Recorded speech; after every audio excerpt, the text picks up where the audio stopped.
Hello, everybody. We're here from the sideline to the cross, and we're here again with Don Brzezinski, Director of Cross-Life Counseling in Vero Beach. It's cross-life.org, and you can go there and get previous discussions that we've had. We also have them on the Facebook and YouTube, so you can check us out there. And in our last time together, we were discussing faith and works in James Chapter 2, verse 20, faith without works is useless or dead. And we talked a lot about that. So I'm going to turn it over to Don to kind of bring us up to speed where we are right now. And then, boy, I got a lot of questions on this subject. Thank you, Derek. It's good to be back on the show with you and have this opportunity to share these liberating truths. And as you said, we've been talking about the contrast of faith and works and the confusion that sometimes it brings to well-meaning Christians who are discerning how to participate and live the Christian life. And right, we talked about the faith as being dependent attitudes, the attitude of faith. And I like to refer to it, as you know, as the tangibility of faith.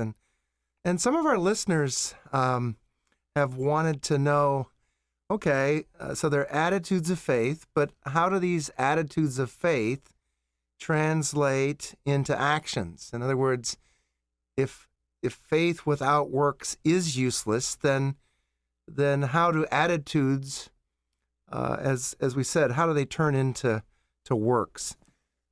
Right. And I really like that, the tangibility of faith, not the performance of faith. And that's something that's really a big thing that previous discussions we've talked about a lot, because that's really one of the biggest core issues is we tend to turn things into a performance.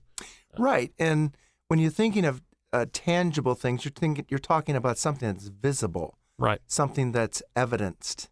And many times with God, it's invisible. And so our Christian faith should have the evidence of His presence, the marking of His character, and that's the participation of faith that actually allows for that. And so some people would say, well, when you're talking about the dependent attitudes, you're not suggesting that, we just kind of sit back in the lounge chair of Christianity and do nothing. It's not a passive thing, is it? Right. Yeah. You want to, how do you turn these into actions or works? Because you're not saying we're just going to sit around and hum Kumbaya all day and just, And I'm not suggesting that we turn them into works, but correct. There is a work expression. And so to answer the question, no, we're not suggesting passivity. Quite the contrary. If you remember, there's a lot of confusion even as to how do we define faith? And the best understanding that I've ever come up with or understood relative to a definition is really the receptivity. Our faith is the receptivity of God's activity. So as we... I love that. You got to say that one more time. Yeah, it's the receptivity of God's activity. Sounds like a T-shirt. I'm ready to make one. It's going to be at Cross Life soon. There you go. So what that suggests in that definition is that we do have a choice.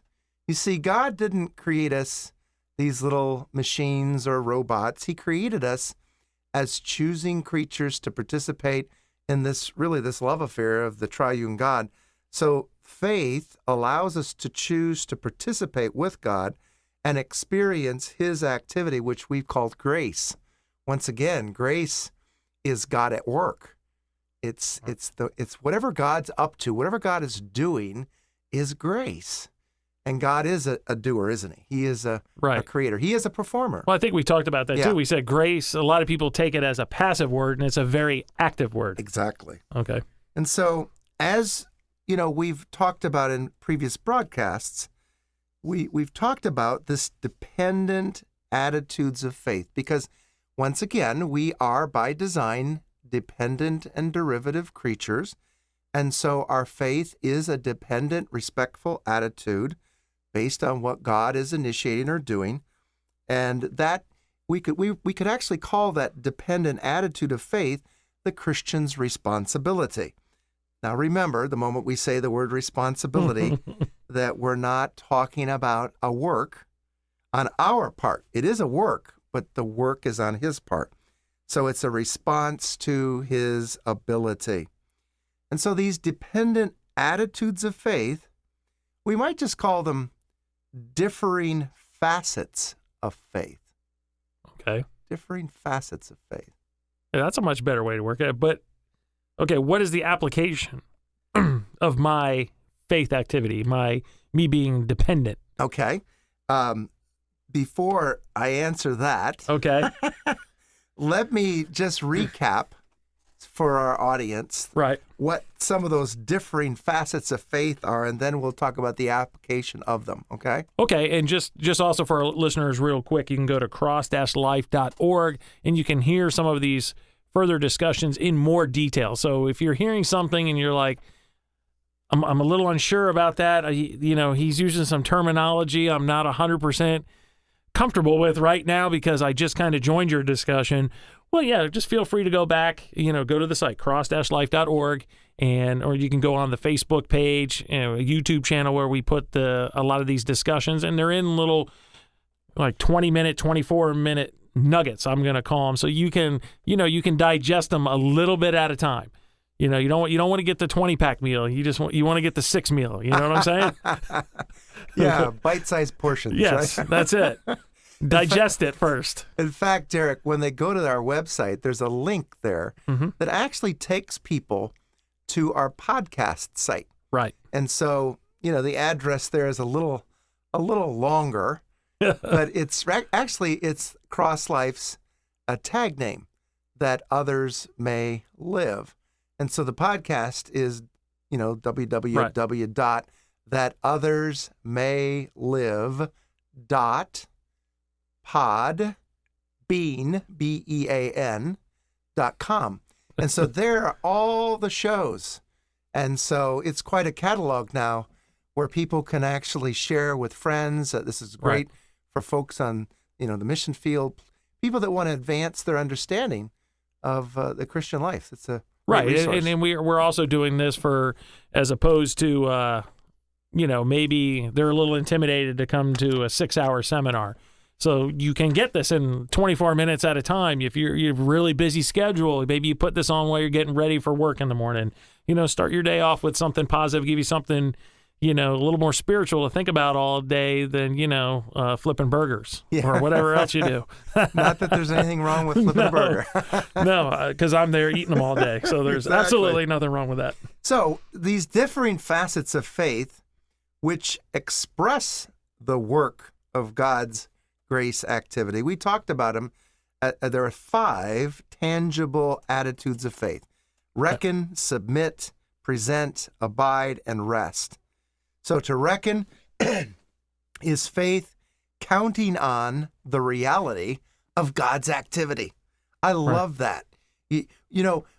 When you can count on God, you can reckon it as money in the bank. You can count on it as so. And that's really what the word is, to depend and count on God. Yeah, and I think if you ask 9 out of 10 people, they would not say that's what the word reckon means. Yeah, I know. But I really that was a great discussion that we had about all these, which is probably within 2 episodes or discussions, 2 parts of this particular what you're listening to now. So I really encourage you to go back and listen to it because it's really going to help you with the rest of this as well. Another facet or tangible attitude is the word submit.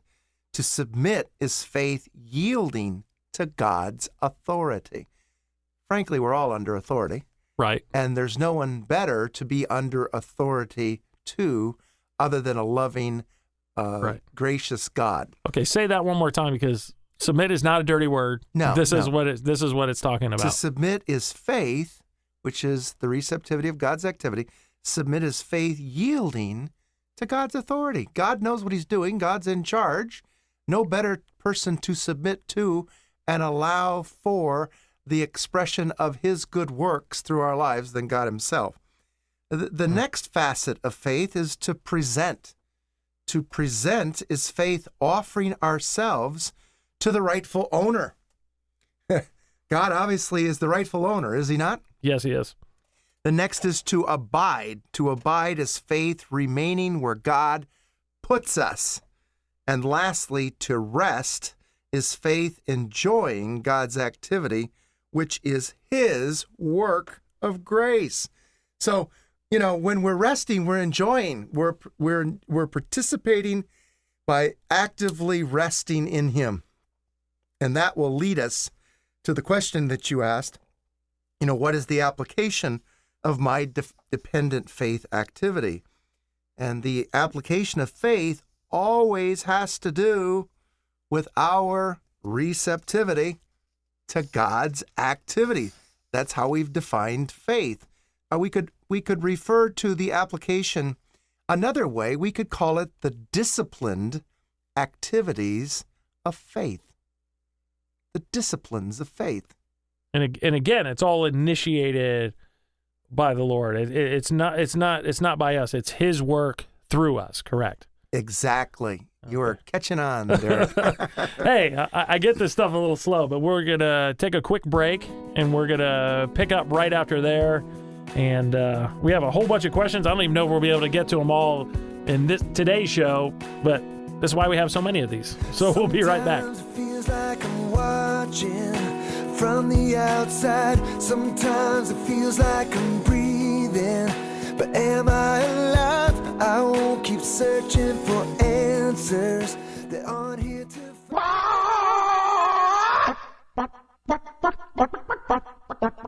Hey, this is Jason with the Sideline, along with Mike Kelly, new owner-operator in your Mall Chick-fil-A location. We have a mission for you. Eat more chicken. It's a simple 6-day-a-week mission. And if you choose to accept this mission, go to the Indian River Mall Chick-fil-A right now. Remember, they're closed on Sunday. Disclaimer, no chickens were hurt during the making of this commercial. This message will self-destruct. Now! This is Jason with the Sideline. Listen, you need a bike? You need your bike repaired? Check out Allen's Bicycle Center. Allen's Bicycle Center, located in old downtown Vero at 2020 Commerce Avenue. They are the largest and oldest established bike shop in the county. 6,000 square feet of bikes and accessories, and 25 years they've been in this town. Your bike won't go? They'll fix it. They'll make it go. You want a new one? You can buy one there. They got everything you need to put on that bike, make it work. They even got spin class shoes. Check them out. Tell them the Sideline sent you.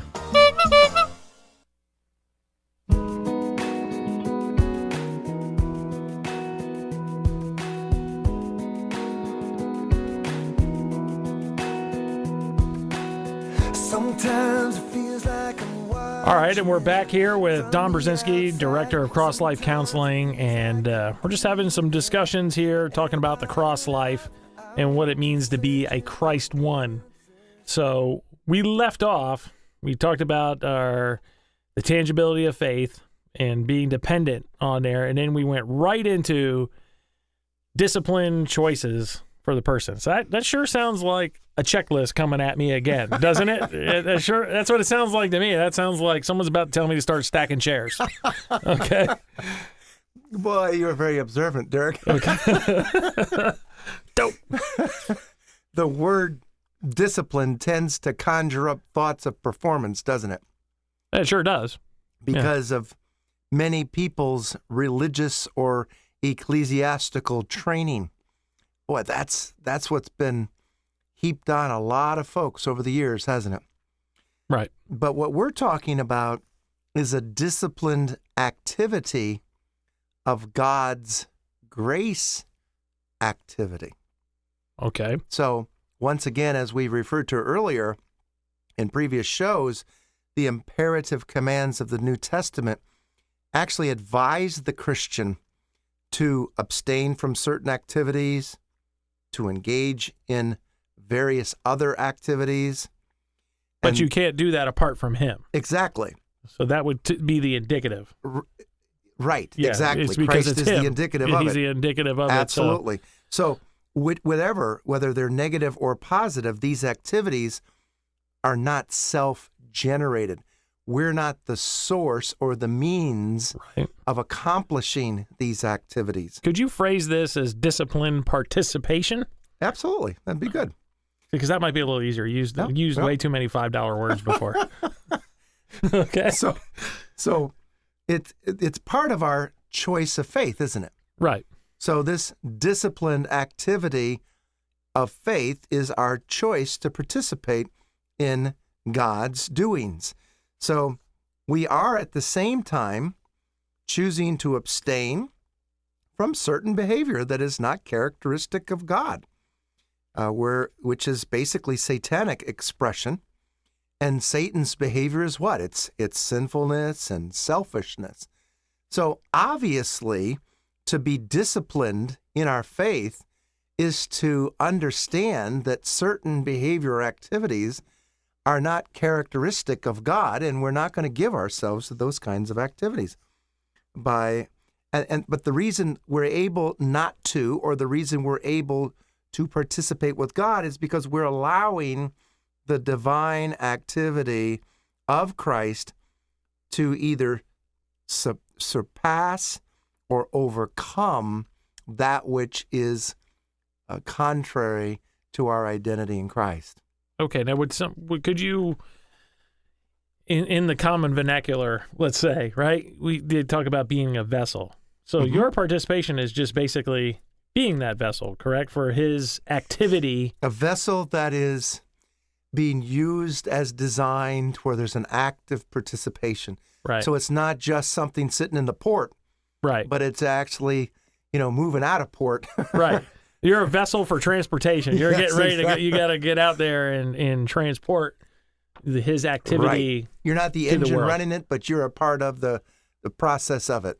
Okay. And one of the things is I know from being to the seminars and stuff, and then also talking with people in there's a lot of verbiage that we're going round and round to make sure that we're not slipping back into performance based. And now, is that just because that's how we were programmed by the evil one? Or is that just or how we coped before we had our spiritual source? It's a little of all of it, isn't it? Because Satan is the one that offered it or suggested it. The performance thing was suggested by Satan in the Garden of Eden, right, to Adam and Eve. Just do this, and then you can be like this. So do to be, which we said is a big no-no. Exactly. Okay, so and that's why I know a lot of people that hear this, they talk about that and say, okay, I kind of that's why we're using a lot of verbiage to be very careful on exactly how you participate. You want to make sure it's God led. He's the initiator of it, and that's really where it's at. Correct? That is correct. Okay. So, yeah, I just want to make sure, because I know a lot of people get really kind of confused, saying, and that's why we keep talking about it. Sounds like work.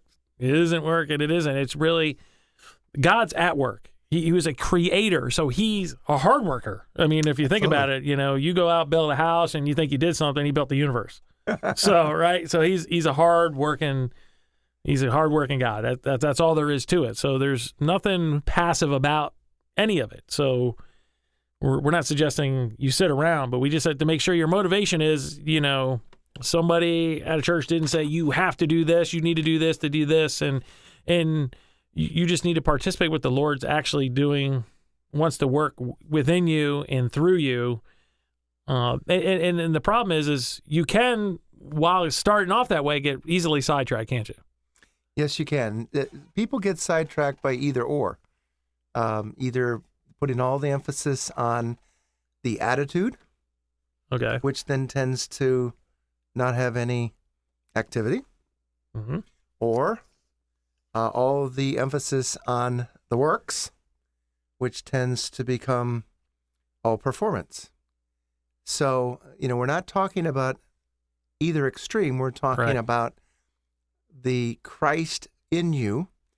That's what it means to be a Christian. The Christian life is the outlived life of Jesus Christ, and this is how we participate with his life. Right. And in an earlier discussion we had, one of the best things you said is stop trying to live the quote-unquote Christian life. The the way we've kind of been taught, like at grandma's church, you need to do this. There's a checklist, and Right. you must do it to be right with God. And then people find themselves saying, hey, if I don't read my Bible today, God's not going to bless me my day. And that's just a fallacy. Exactly.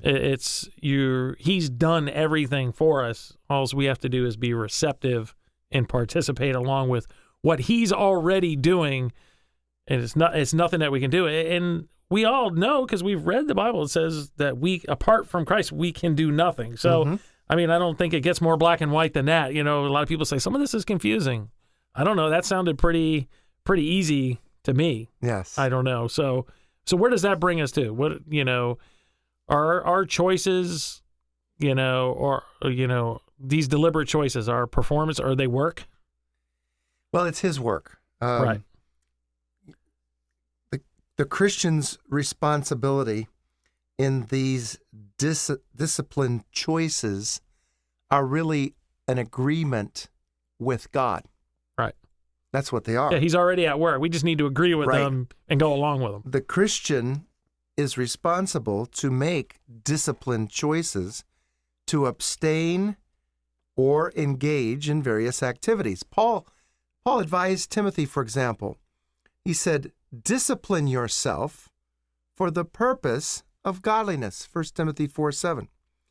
The Greek which Paul used is the basis of the English word gymnasium or gymnastics. So discipline involves regular exercise, like an athlete preparing himself for the Olympics. For the Christian, such discipline in the Christian life is a structured pattern of chosen behavior that allows God to carry on his divine activity within our lives. You see, we're saying it the same thing, just in different ways, aren't we? Right. So the Christian deliberately chooses to participate with God's objectives, Right. that his will may be accomplished in our lives.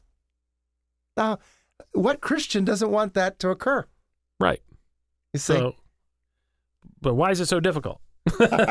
See, now what was interesting, though, is you were talking about the patterning there, right there, after God's patterning. Now, because we've talked about that in the past as well, flesh patterning and how Right. we coped apart from God. And these are our coping mechanisms, all sorts of different things, terms you can use.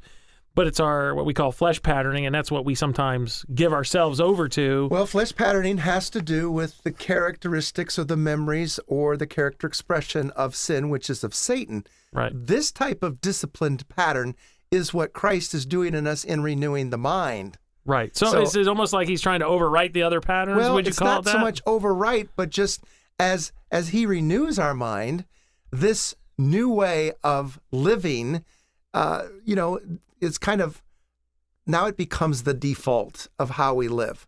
I got So you. it's not like we've lost memory relative to how we used to do things. It's like we have no desire to do it that way any longer, Right. you see. Paul talked about it in Galatians 5, I think 16, 17, whichever it is. He said the flesh sets its desires against the spirit, and the spirit against the flesh.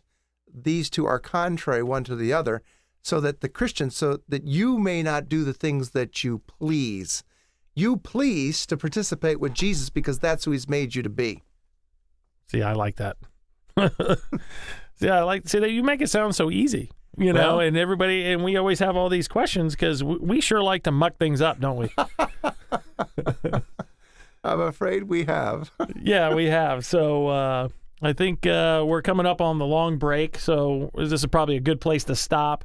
And again, you go to cross-life.org to there's plenty other resources. You can email, you can call if you just want to talk to Don, or check out better the to seminars. email. Yeah, or email. Yeah, he's a busy guy. He definitely is a busy guy. But we'll be back after the break.